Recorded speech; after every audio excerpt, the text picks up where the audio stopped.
Good morning mga kapower. So ito kasi meron tayong tinow. Actually kagabi pa po ito namin tinow. Ngayong umaga lang namin binababa.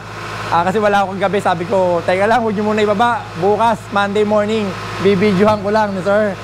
So yun sir, anong oras po nangyari yung kagabi? Sunday, no? Sunday sir, siguro mga bandang 2 p.m. ito.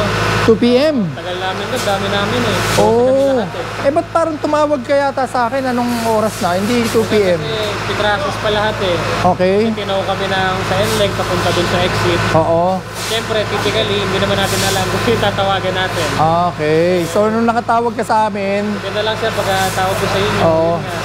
Bilis eh. Yan. Gulat ako, doon na yung towing nyo eh. Andun na. Oo, naghintay pa nga sila actually. Kasi police pa kami. Ganun. Oh, actually alam mo nasa church ako kahapon nung pagtawag mo eh. So forward ko agad dito sa mga tao ko na taga-sundo ng mga ganyan or sa towing namin, no. Mga ka-SP at mga ka-power, si Sir Daryl po kasi naka-insured po sa amin. So kaya ko lang naman pinapakita sa inyo para malaman nyo kung gaano ka-komportable pagka sa amin kayo kumuha ng insurance. Gaya nung nangyari dito kay Sir Daryl, ilang kayo nagkabanggaan dyan, karambola, Sir Daryl? 12 yan sir lahat. 12. Imagine ninyo, 12, ano pang ilang ka? Pang-siyam sir. Pang-siyam.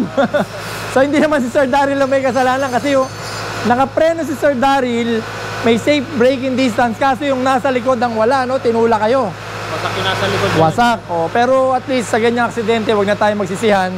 Mahalaga, naka-injured ka sa amin, tinatak natin agad, so may hassle ba pagdating sa amin?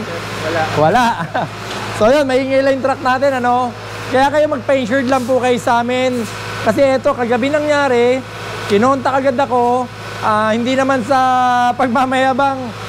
Di ba, pagka kayo yung na-aksidente, paano sinong tatawagan ninyo? Sino magtotow?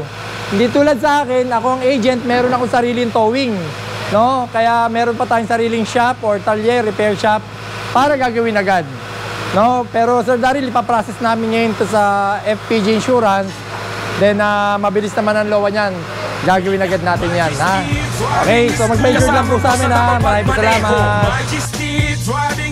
Dito ay tiyak ka na matututo. Majesty Driving School. Palagi kang safe sa kada biyahe. Mga dami na magturo ng disiplina, maging responsable sa manibela.